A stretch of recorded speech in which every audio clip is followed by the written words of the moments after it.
Hello, everyone. We are here with arm wrestling's nicest man, Henry Naring, as well as Frank Lamparelli.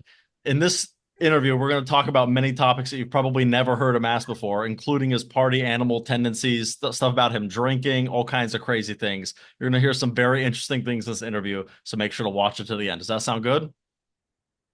Absolutely. All right. Will you ever consider becoming maybe a full-time arm wrestler? Basically, say that he wouldn't like to be a professional wrestler because then it would become his work, and if it becomes its work, it would be like no longer be so fun, and it would have to change sport. Well, okay. So he wants it to just be a part-time thing. He just shows up, suboptimal training and still kicks ass. What's your favorite match of yours of all time? For me, the best my opponent is Matt Musk, but also the match with Michael Todd is very very very hard, beautiful, and intensive. Two good best match in my life. I was going to ask about Michael Todd. Like, did it feel like you almost had no way of winning? Because since you didn't have a press, did it feel like you just couldn't get through his like lock when he was down in his King's move?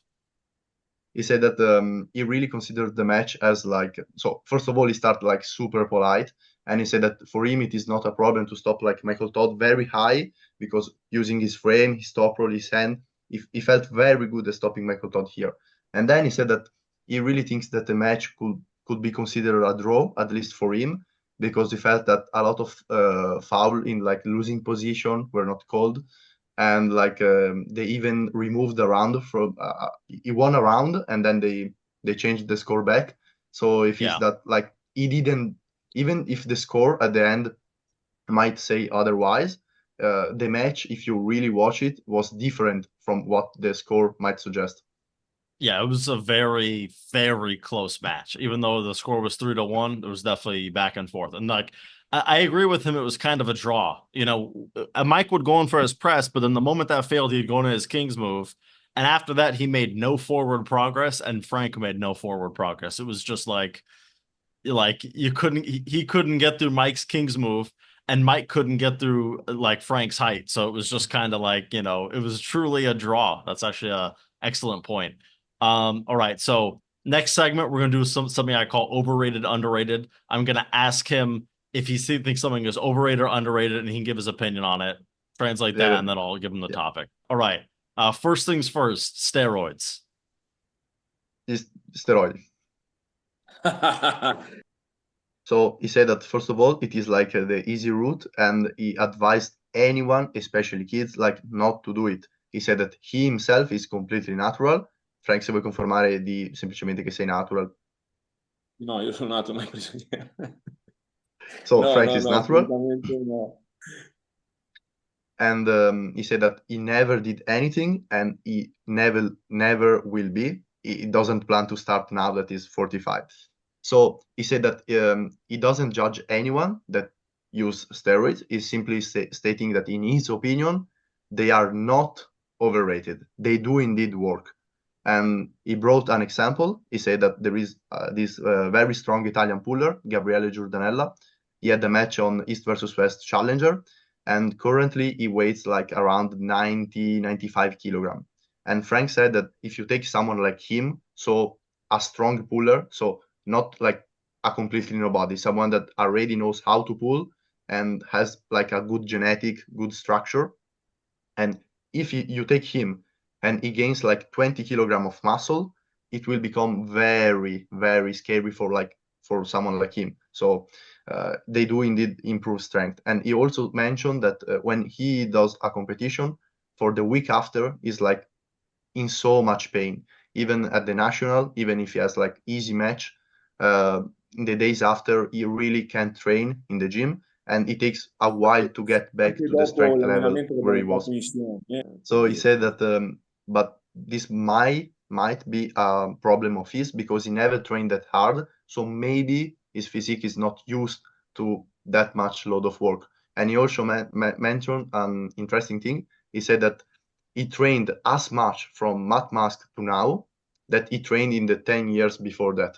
So for 10 years, he trained as much as he trained in the last like 1 year or so. Wow. Okay. So now I have another question because I know people will accuse him of this. Is he on testosterone replacement therapy? Because Está some chiedendo people se say sei that it doesn't count. So I want to ask him. He said that TRT for him it is useful only if it is able to improve his sex drive, sex performance. So who cares about arm wrestling? And also I want to point out one thing. I'm a medical student. In Italy, it is not like in America. Testosterone replacement therapy, it is very, very difficult to get. You cannot go to like anyone and ask for it. It is the Okay. medic that decides on his own, even if you have all the problems, like even if you have zero testosterone, you are not guaranteed to get it. It is very difficult in Italy to get something like that.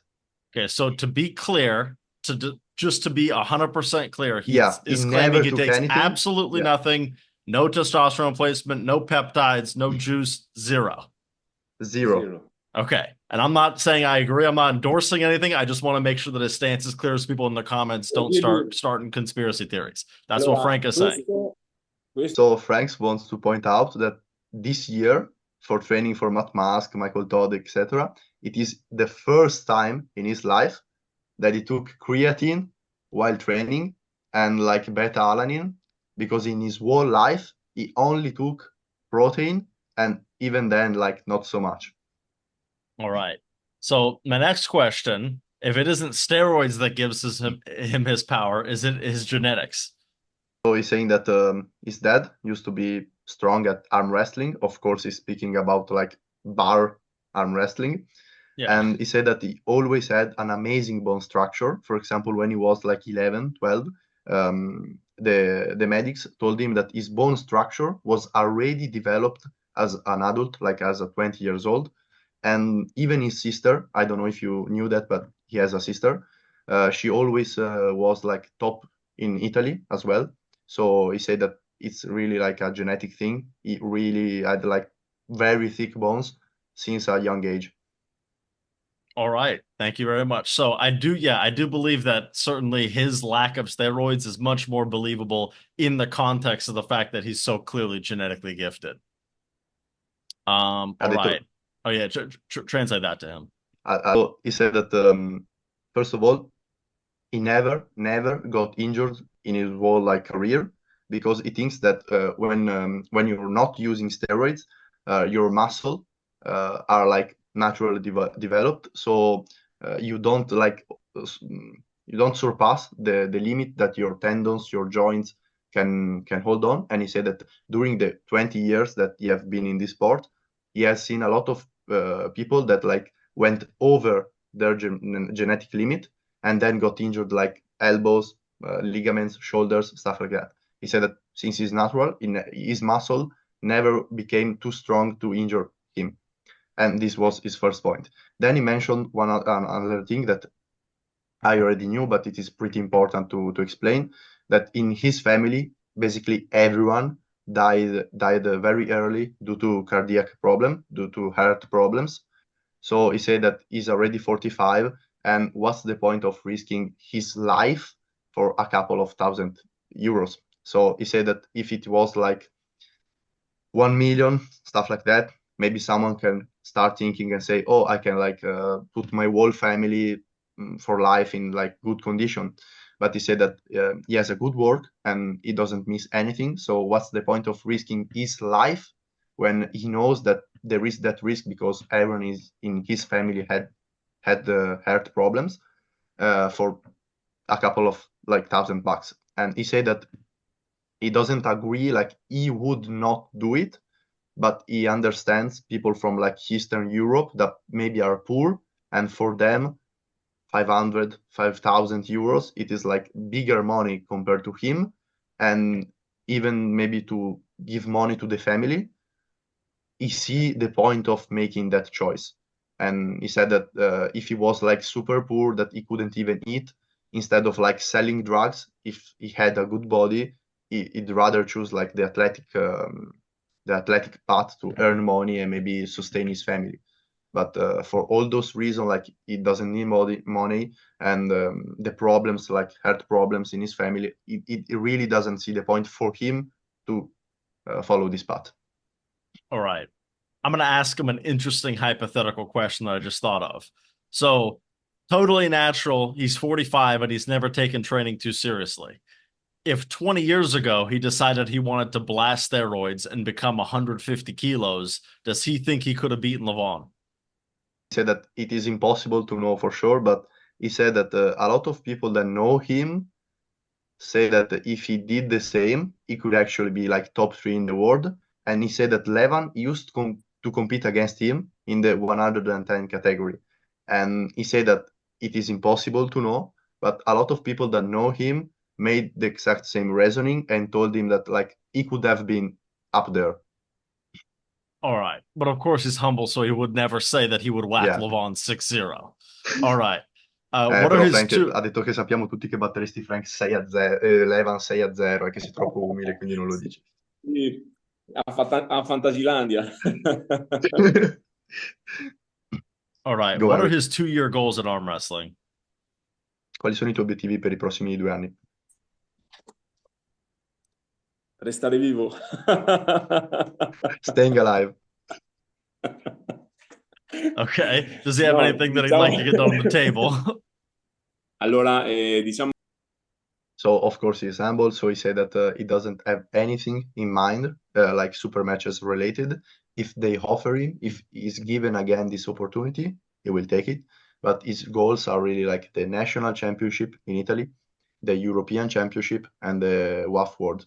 He said that this year he couldn't do them both because the European was close to like Michael Todd super match, and the WAF World was 1 week after Chafee match.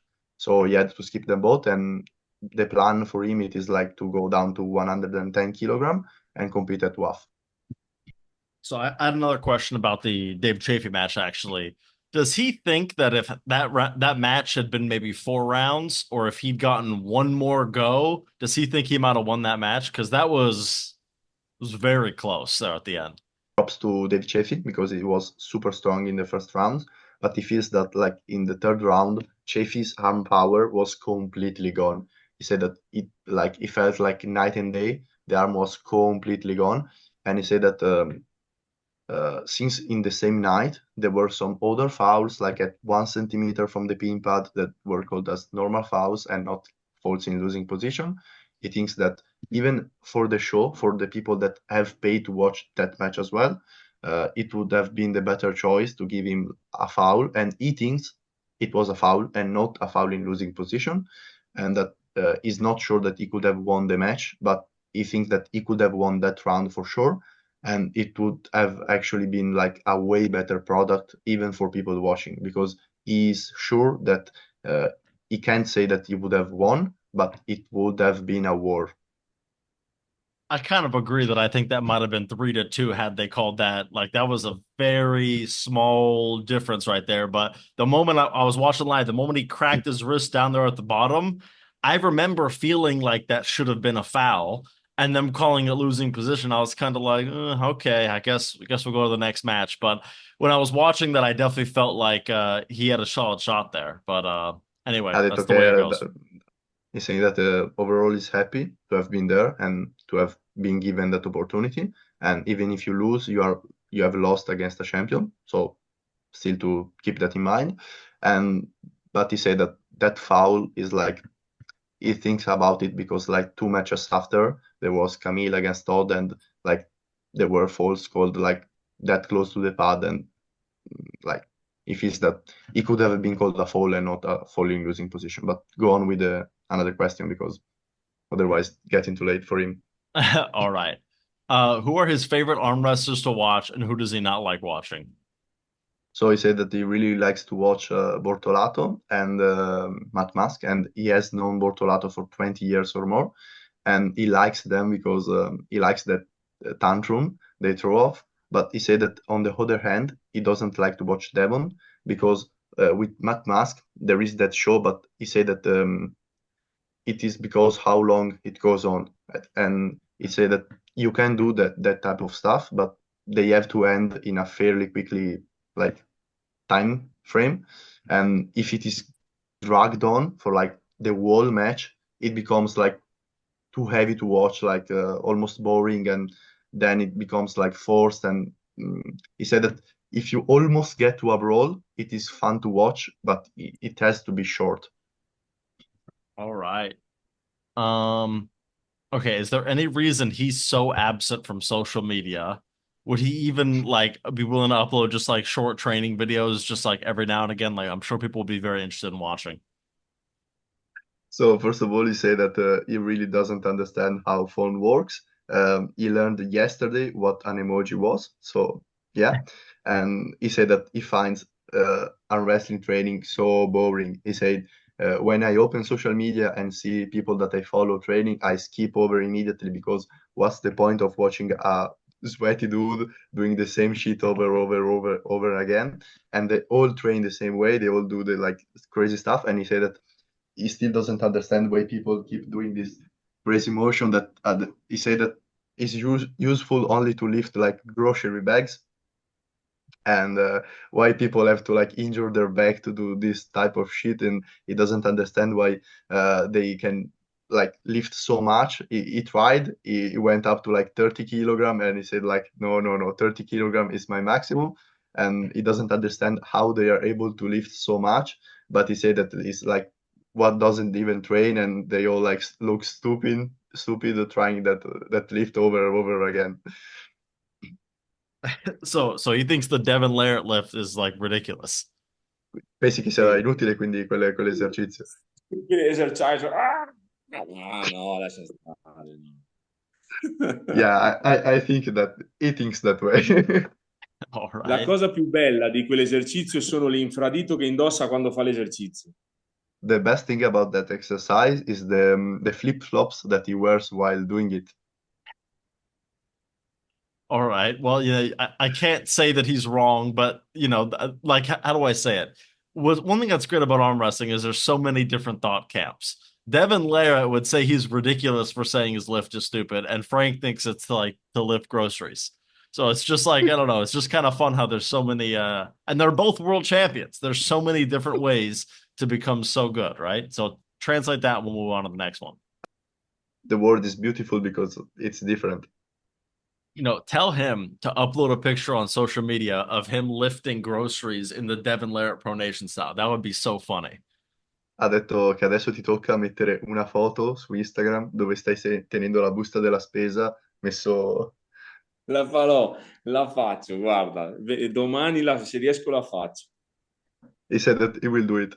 All right. Thank you so much. That would be awesome. All right. So, Martino, you told me that he has an alcohol related party trick. I want him to tell some stories about that. He said that there is a good part about it, and is that he stays drunk, but his blood is clean. So if like the police test him, it is clean, but is still drunk. But at the same time, like for anesthesia, uh, that is a problem because a couple of times they gave him anesthesia and he was under operation and he woke up because they told him that his body is able to like clean up everything very very fast, and they had like to strip him put him down again and another dose of anesthesia. Now, you told me about some story where like he crashed his car. Can you tell the story about that? Ha detto è vero che hai schiantato la macchina? Una, tre, tre ne ho schiantate. 3 cars, not one. Well, tell us the story. Tre macchine ho schiantato. Beh, sì, la prima l'ho distrutta a 160 km orari. So the first one, he was going at like one, like so yeah, 110 miles per hour, something like that, and he crashed. Okay. La seconda negativo, non avevo, come non So avessi bevuto. he said that the second car, he was so drunk that he started sleeping while driving, and he crashed into the trees.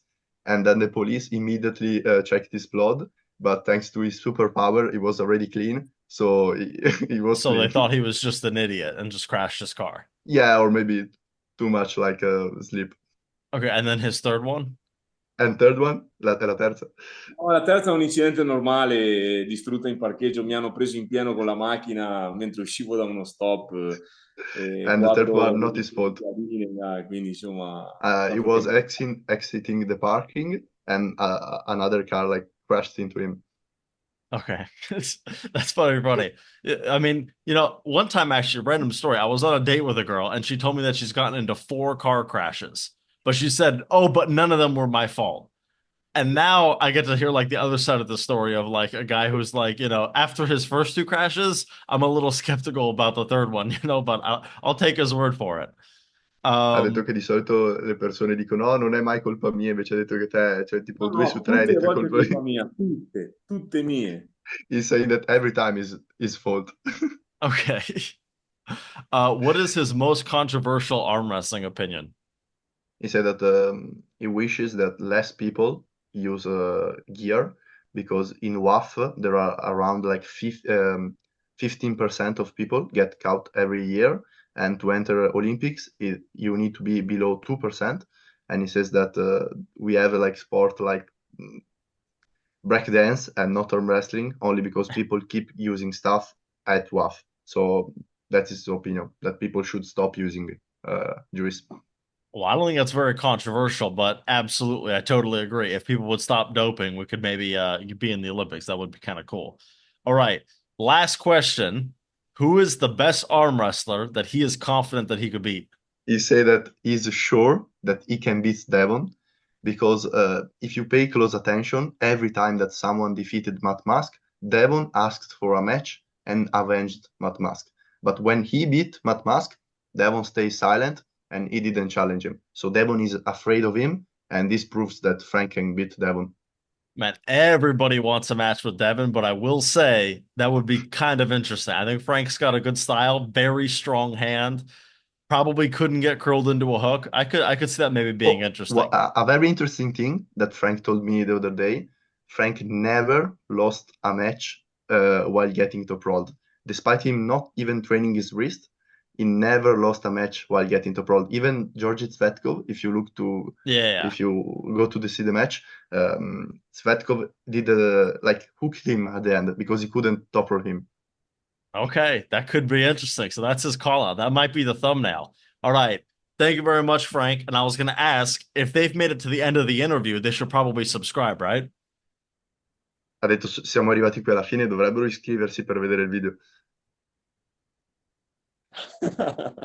Bene, dai, bene. Niente, ti ringrazio, grazie mille, sei simpaticissimo. Però la prossima volta digli di tagliarsi i capelli, eh. He said that you are very funny, but you should cut your hairs. Then people maybe will subscribe to you. Never. Never.